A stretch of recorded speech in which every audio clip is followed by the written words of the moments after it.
I just want to... Oh, I can't resist. I'm supposed to quit right here. But, oh, yes.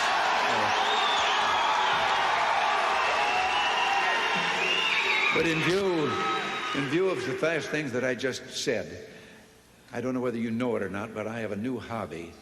I am collecting stories that I can actually prove are told among the Russian people. They make them up themselves, they tell them between themselves, reveals they got a great sense of humor, and they've also got a little cynical attitude about things in their country. And one of these stories, the one I'm going to tell you, I told to General Secretary Gorbachev, and he laughed. The story was an American and a Russian arguing about their two countries, and the American said, look, in my country, I can walk into the Oval Office, I can pound the president's desk and say, Mr. President, I don't like the way you're running our country. And the Russian said, I can do that. The American said, you can? He says, yes.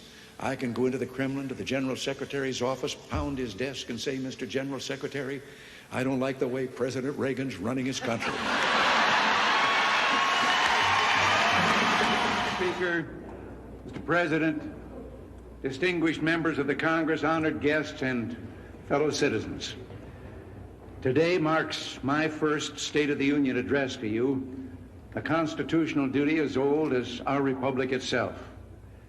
President Washington began this tradition in 1790 after reminding the nation that the destiny of self-government and the preservation of the sacred fire of liberty is finally staked on the experiment entrusted to the hands of the American people. For our friends in the press who place a high premium on accuracy, let me say, I did not actually hear George Washington say that.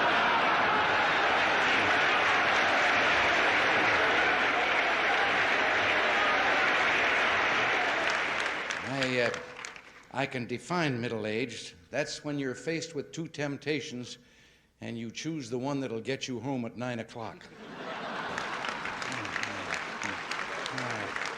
Story of a realtor who was out driving on a back road on his way to look at some property and suddenly noticed down beside him was a chicken keeping pace with him, and he was doing 60 miles an hour. And suddenly the chicken spurted out ahead of him, and it looked to him as if the chicken had 3 legs. And then it turned and went down a sign road and into a barnyard, and the driver turned down that lane, drove into the barnyard. There was a farmer there, and he asked him, he said, did you see a chicken go by here? And the farmer said, yep. He says, did it have 3 legs? And the farmer says, yep. I raise them that way. I breed them. He says, you do? He said, how come? Well, he said, I just love the drumstick, and Ma always liked the drumstick, and now Junior's come along, and he likes it, and we just got tired of fighting over it. So I've been breeding 3-legged chickens. And the driver said, well, how do they taste? He says, I don't know. I haven't been able to catch one yet. Now, there's nothing I enjoy more than a little country humor. One of the great things about having you here is that I get to tell a farm joke. Now, first I need a setting, but Rick, you're from Kansas, right? You bet. Okay, this takes place in Kansas. It was an old Kansas farmer there. He had a piece of creek bottom land that had never been developed at all. It was all rocks and brush and all messed up, and he started in on it, clearing it, the underbrush, and hauling away the rocks, then cultivating the soil there, and he planted a garden, everything from vegetables on to corn, and it really became a garden spot, and he was pretty proud of what he'd done. So one Sunday morning in church after the service, he asked the preacher if he wouldn't stop by to have a look. Well, the preacher arrived, and he took one look, and he said, oh, this is wonderful. He said, these are the biggest tomatoes I've ever seen. Praise the Lord. He said, those green beans, that squash, those melons, he said, the Lord really has blessed this place. And look at the height of that corn. He said, that God has really been good. And the old boy was listening to all this, and he was getting more and more fidgety, and finally he blurted out, Reverend, I wish you could have seen it when the Lord was doing it by himself.